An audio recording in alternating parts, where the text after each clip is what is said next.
All right, so our last technique is called dry on dry. So again, dry paint on dry paper. So in order to have dry paint, you need like a tiny little bit of moisture in your paints to kind of activate it. If it's totally dry, you're not going to be able to get any paint off of it. So, and you need like the minimum amount of water to activate the paint. My brush has been sitting in water, so I'm going to dry it and clean it up.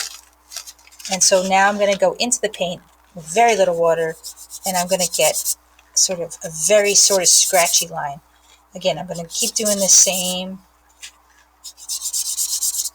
landscape, just as a comparison.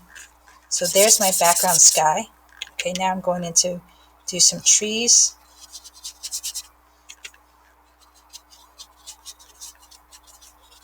Very scratchy. You can see a lot of the white of the paper, a lot of what's behind it. Now I'm going to do some of my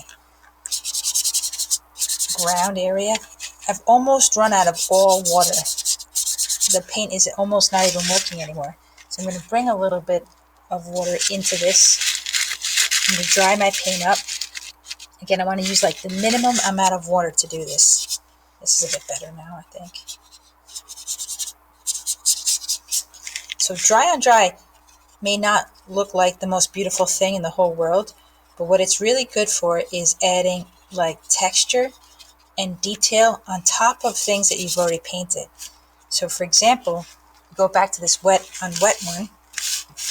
I can take these dry brush lines and I can add